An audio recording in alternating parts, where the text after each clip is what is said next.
दशरथकृतं शनिस्तोत्रम् प्रसन्नो यदि मे सौरे एकश्चास्तु वरः परः रोहिणीं भेदयित्वा तु न गन्तव्यं कदाचन सरितः सागरा यावच्चन्द्रार्कमेदिनी याचितं तु महासौरे नन्यमिक्षाम्यहम् एवमस्तु शनिप्रोक्तं वरलब्ध्वा तु शाश्वतं प्राप्यैवं तु वरं राजा कृतकृत्यो भवत्तदा पुनरेवाब्रवीत्तुष्टो वरं वरमसुव्रत नमः कृष्णाय नीलाय शितिकण्ठनिभाय च नमः कालाग्निरूपाय कृतान्ताय च वै नमः नमो निर्मांसदेहाय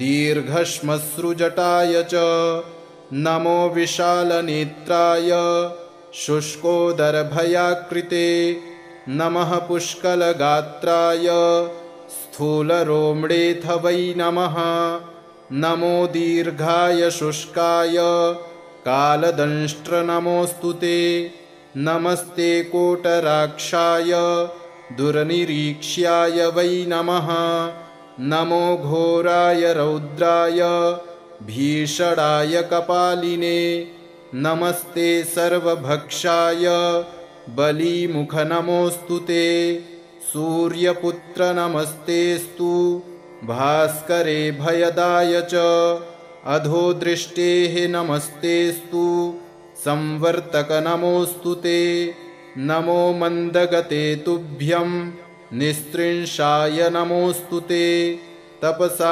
दग्धदेहाय नित्यं योगरताय च नमो नित्यं क्षुधार्ताय अतृप्ताय च वै नमः ज्ञानचक्षुर्नमस्तेस्तु कश्यपात्मजसूनवे तुष्टो ददासि वैराज्यं रुष्टो हरसि तत्क्षणात् देवासुरमनुष्यांश्च सिद्धविद्याधरोरगाः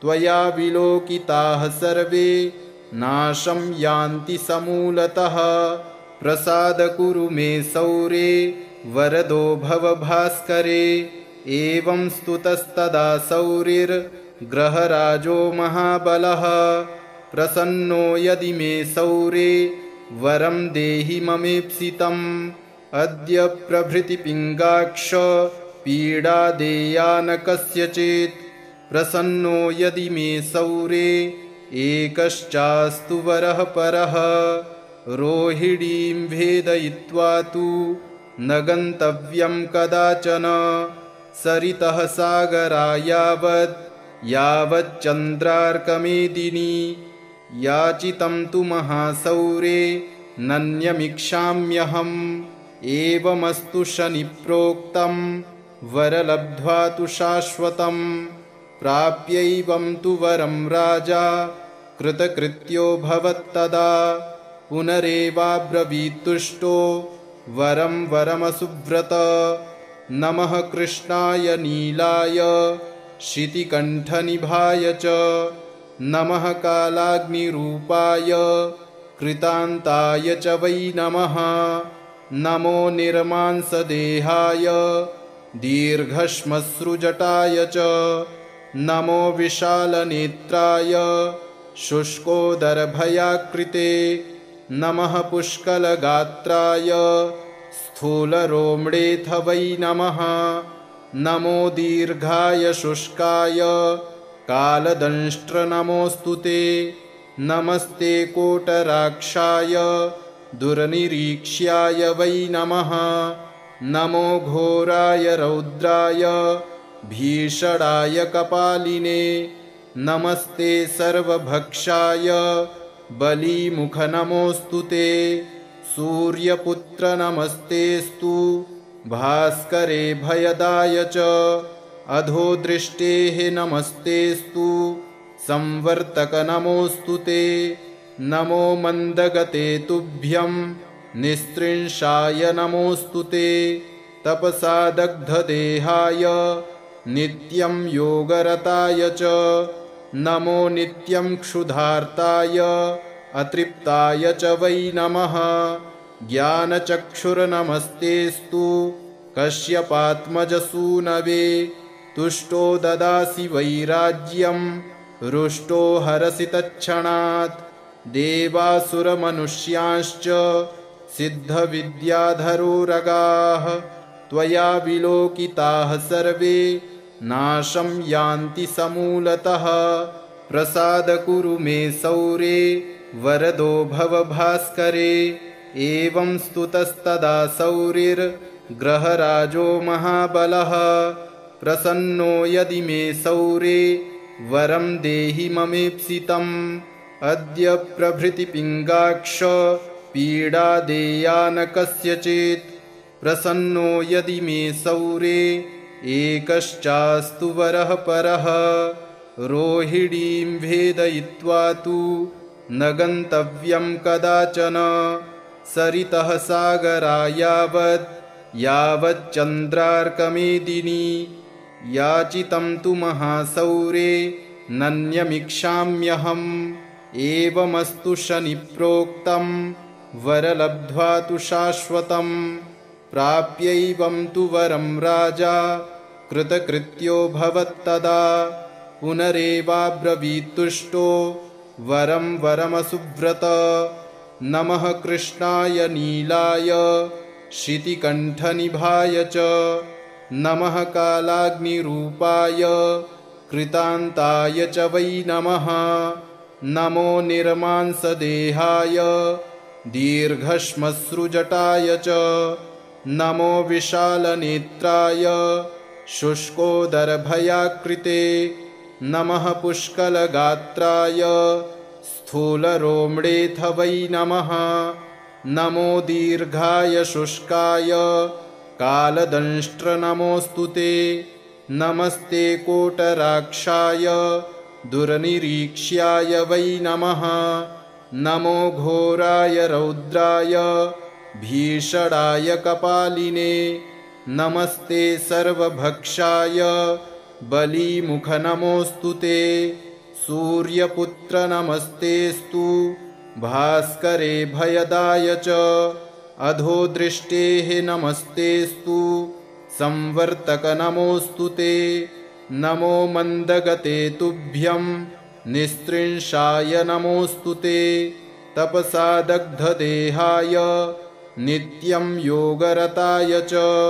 नमो नित्यं क्षुधार्ताय अतृप्ताय च वै नमः। ज्ञानचक्षुर्नमस्तेऽस्तु कश्यपात्मजसूनवे। तुष्टो ददासि वैराज्यं रुष्टो हरसि तत्क्षणात्। देवासुरमनुष्याश्च सिद्धविद्याधरोरगाः त्वया विलोकिताः सर्वे नाशं यान्ति समूलतः। प्रसाद कुरु मे सौरे वरदो भव भास्करे। एवं स्तुतस्तदा सौरिर्ग्रहराजो महाबलः। प्रसन्नो यदि मे सौरे वरं देहि ममेप्सितम्। अद्य प्रभृति पिङ्गाक्ष पीडा देया न कस्यचित्। प्रसन्नो यदि मे सौरे एकश्चास्तु वरः परः। रोहिणीं भेदयित्वा तु न गन्तव्यं कदाचन। सरितः सागरा यावच्चन्द्रार्कमेदिनी। याचितं तु महासौरे नन्यमिक्षाम्यहम्। एवमस्तु शनिप्रोक्तं वरलब्ध्वा तु शाश्वतम्। प्राप्यैवं तु वरं राजा कृतकृत्यो भवत्तदा।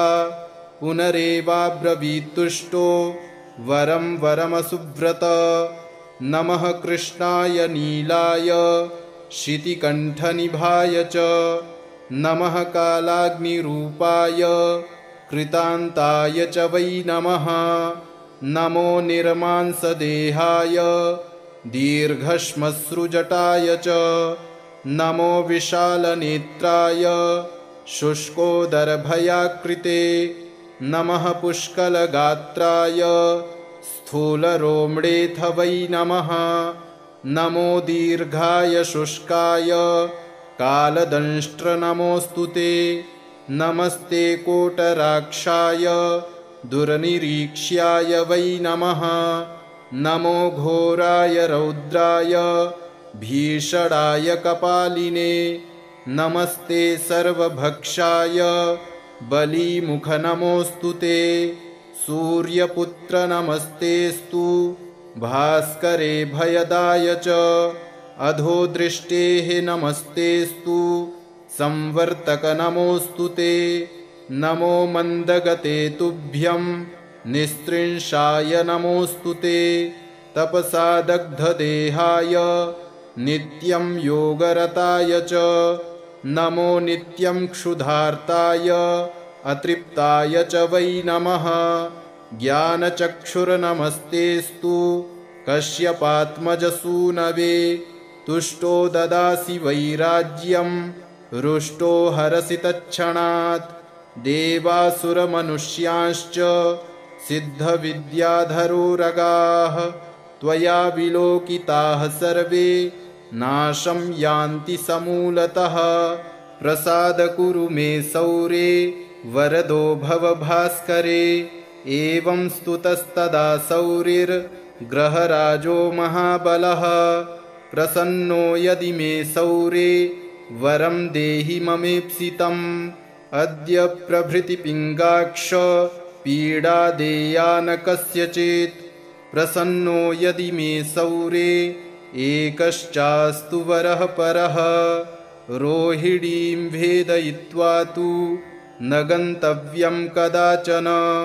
सरितः सागरा यावच्चन्द्रार्कमेदिनी। याचितं तु महासौरे नन्यमिक्षाम्यहम्। एवमस्तु शनिप्रोक्तं वरलब्ध्वा तु शाश्वतम्।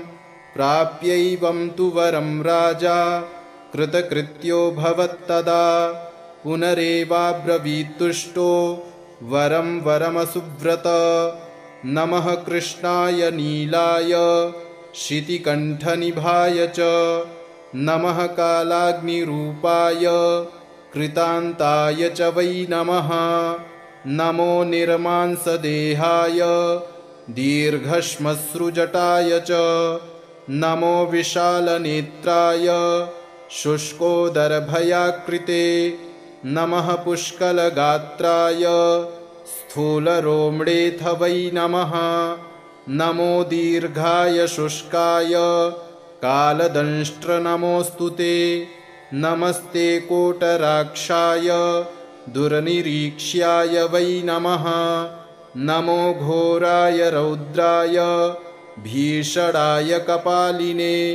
नमस्ते सर्वभक्षाय बलिमुख नमोऽस्तु ते। सूर्यपुत्र नमस्तेस्तु भास्करे भयदाय च। अधोदृष्टेः नमस्तेस्तु संवर्तक नमोऽस्तु ते। नमो मन्दगते तुभ्यं निस्त्रिंशाय नमोऽस्तु ते। तपसा दग्धदेहाय नित्यं योगरताय च। नमो नित्यं क्षुधार्ताय अतृप्ताय च वै नमः। ज्ञानचक्षुर्नमस्तेस्तु कश्यपात्मजसूनवे। तुष्टो ददासि वैराज्यं रुष्टो हरसि तत्क्षणात्। देवासुरमनुष्यांश्च सिद्धविद्याधरोरगाः त्वया विलोकिताः सर्वे नाशं यान्ति समूलतः। प्रसाद कुरु मे सौरे वरदो भव भास्करे। एवं स्तुतस्तदा सौरिर्ग्रहराजो महाबलः। प्रसन्नो यदि मे सौरे वरं देहि ममेप्सितम्। अद्य प्रभृति पिङ्गाक्ष पीडा देया न कस्यचित्। प्रसन्नो यदि मे सौरे एकश्चास्तु वरः परः। रोहिणीं भेदयित्वा तु न गन्तव्यं कदाचन। सरितः सागरा यावच्चन्द्रार्कमेदिनी। याचितं तु महासौरे नन्यमिक्षाम्यहम् एवमस्तु शनिप्रोक्तं वरलब्ध्वा तु शाश्वतं प्राप्यैवं तु वरं राजा कृतकृत्यो भवत्तदा पुनरेवाब्रवीत्तुष्टो वरं वरमसुव्रत नमः कृष्णाय नीलाय शितिकण्ठनिभाय च नमः कालाग्निरूपाय कृतान्ताय च वै नमः नमो निर्मांसदेहाय दीर्घश्मश्रुजटाय च नमो विशालनेत्राय शुष्कोदरभयाकृते नमः पुष्कलगात्राय स्थूलरोम्डेऽथ वै नमः नमो दीर्घाय शुष्काय कालदंष्ट्रनमोऽस्तु ते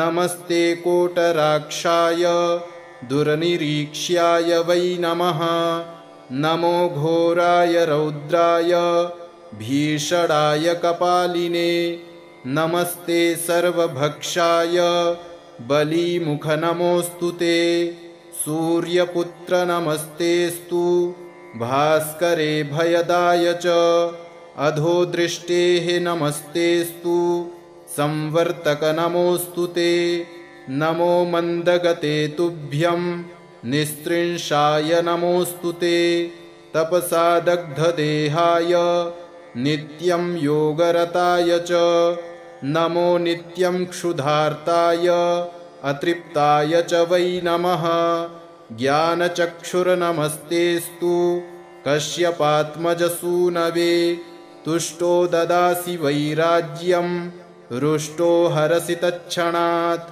देवासुरमनुष्यांश्च सिद्धविद्याधरोरगाः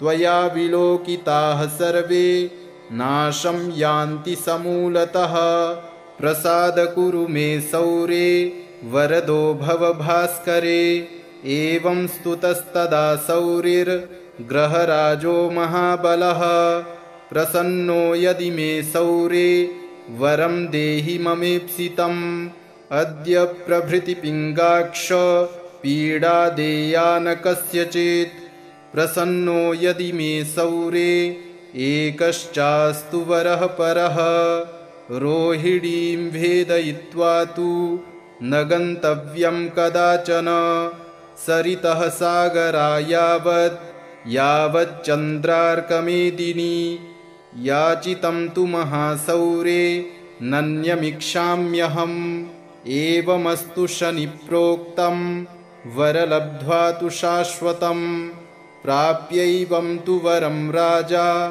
कृतकृत्यो भवत्तदा पुनरेवाब्रवीत्तुष्टो वरं वरमसुव्रत नमः कृष्णाय नीलाय शितिकण्ठनिभाय च नमः कालाग्निरूपाय कृतान्ताय च वै नमः नमो निर्मांसदेहाय दीर्घश्मश्रुजटाय च नमो विशालनेत्राय शुष्कोदरभयाकृते नमः पुष्कलगात्राय स्थूलरोम्डेऽथ वै नमः नमो दीर्घाय शुष्काय कालदंष्ट्रनमोऽस्तु ते नमस्ते कोटराक्षाय दुर्निरीक्ष्याय वै नमः नमो घोराय रौद्राय भीषणाय कपालिने नमस्ते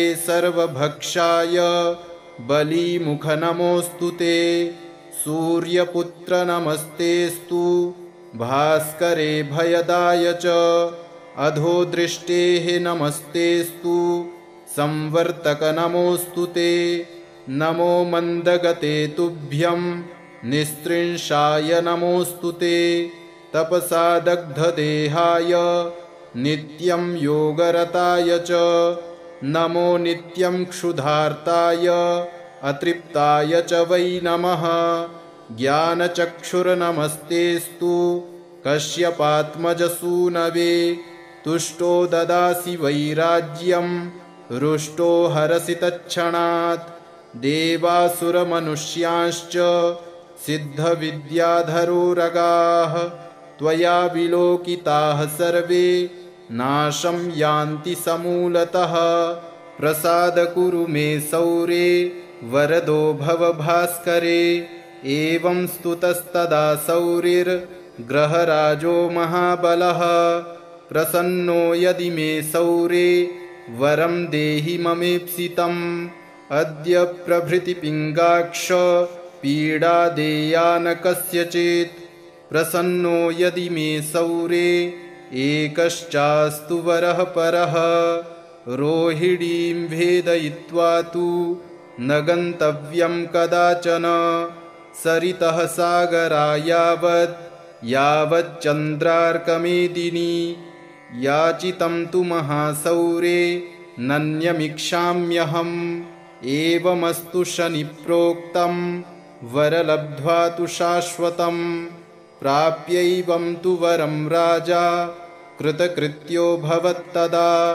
पुनरेवाब्रवीत्तुष्टो वरं वरमसुव्रत।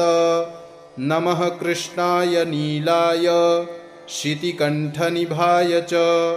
नमः कालाग्निरूपाय कृतान्ताय च वै नमः।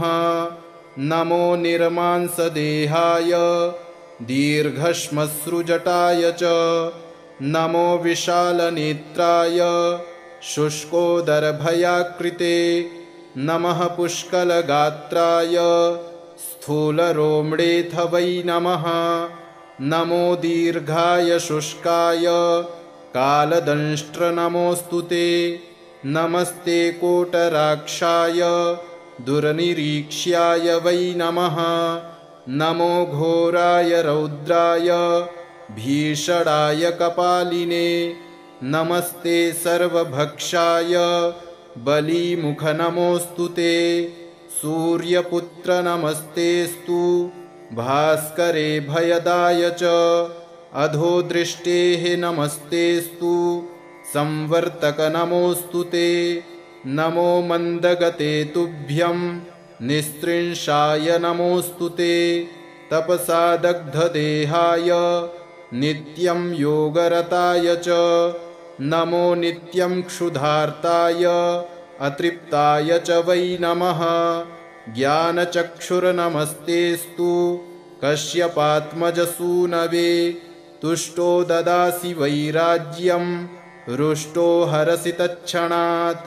देवासुरमनुष्यांश्च सिद्धविद्याधरोरगाः त्वया विलोकिताः सर्वे नाशं यान्ति समूलतः। प्रसाद कुरु मे सौरे वरदो भव भास्करे। एवं स्तुतस्तदा सौरिर्ग्रहराजो महाबलः। प्रसन्नो यदि मे सौरे वरं देहि ममेप्सितम्। अद्य प्रभृति पिङ्गाक्ष पीडा देया न कस्यचित्। प्रसन्नो यदि मे सौरे एकश्चास्तु वरः परः। रोहिणीं भेदयित्वा तु न गन्तव्यं कदाचन। सरितः सागरा यावच्चन्द्रार्कमेदिनी। याचितं तु महासौरे नन्यमिक्षाम्यहम्। एवमस्तु शनिप्रोक्तं वरलब्ध्वा तु शाश्वतम्। प्राप्यैवं तु वरं राजा कृतकृत्यो भवत्तदा। पुनरेवाब्रवीत्तुष्टो वरं वरमसुव्रत। नमः कृष्णाय नीलाय शितिकण्ठनिभाय च। नमः कालाग्निरूपाय कृतान्ताय च वै नमः। नमो निर्मांसदेहाय दीर्घश्मश्रुजटाय च। नमो विशालनेत्राय शुष्कोदरभयाकृते। नमः पुष्कलगात्राय स्थूलरोम्डेऽथ वै नमः। नमो दीर्घाय शुष्काय कालदंष्ट्र नमोऽस्तु ते। नमस्ते कोटराक्षाय दुर्निरीक्ष्याय वै नमः। नमो घोराय रौद्राय भीषणाय कपालिने। नमस्ते सर्वभक्षाय बलीमुख नमोऽस्तु ते।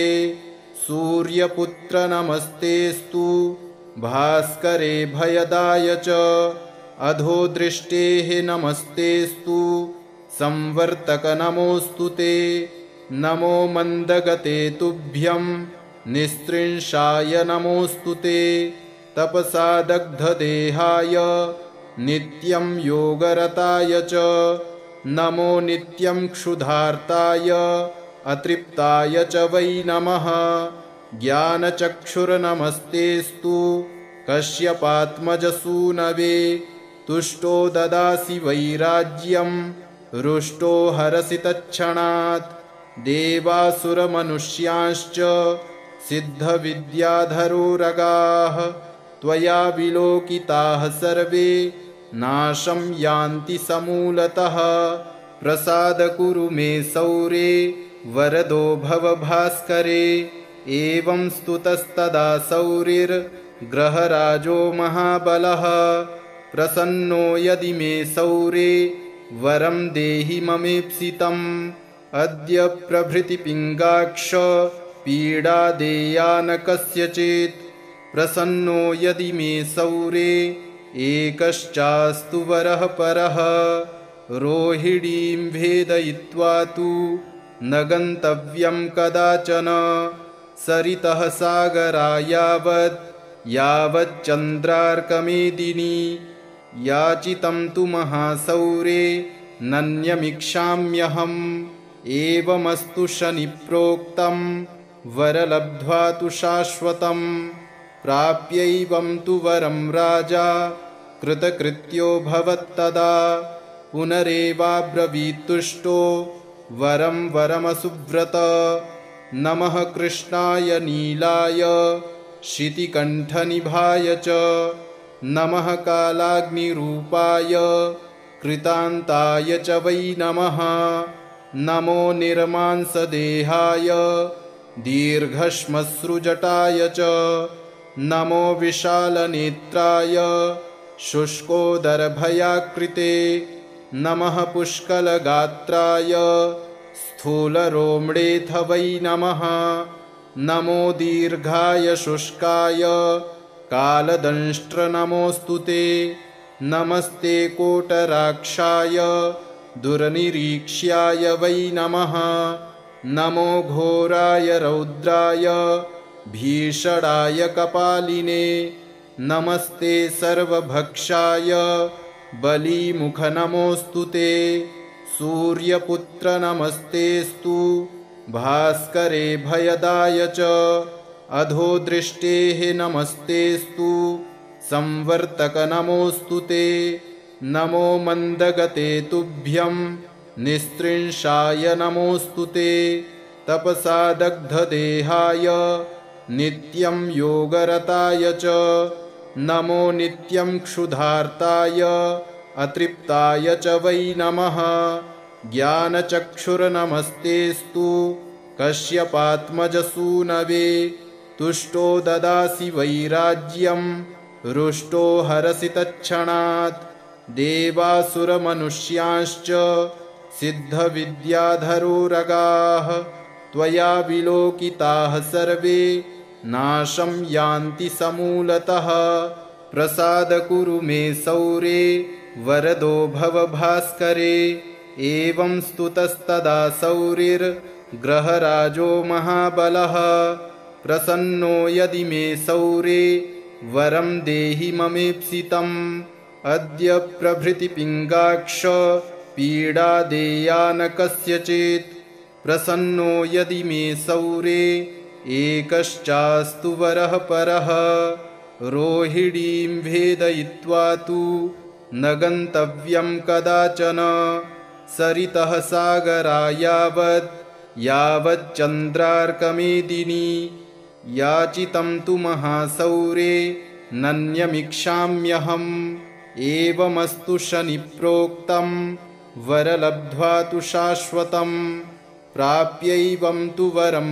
राजा कृतकृत्यो भवत्तदा पुनरेवाब्रवीत्तुष्टो वरं वरमसुव्रत नमः कृष्णाय नीलाय शितिकण्ठनिभाय च नमः कालाग्निरूपाय कृतान्ताय च वै नमः।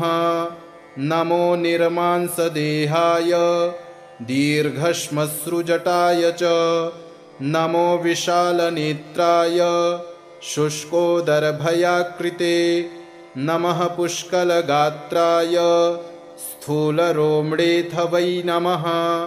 नमो दीर्घाय शुष्काय कालदंष्ट्र नमोऽस्तु ते। नमस्ते कोटराक्षाय दुर्निरीक्ष्याय वै नमः। नमो घोराय रौद्राय भीषणाय कपालिने।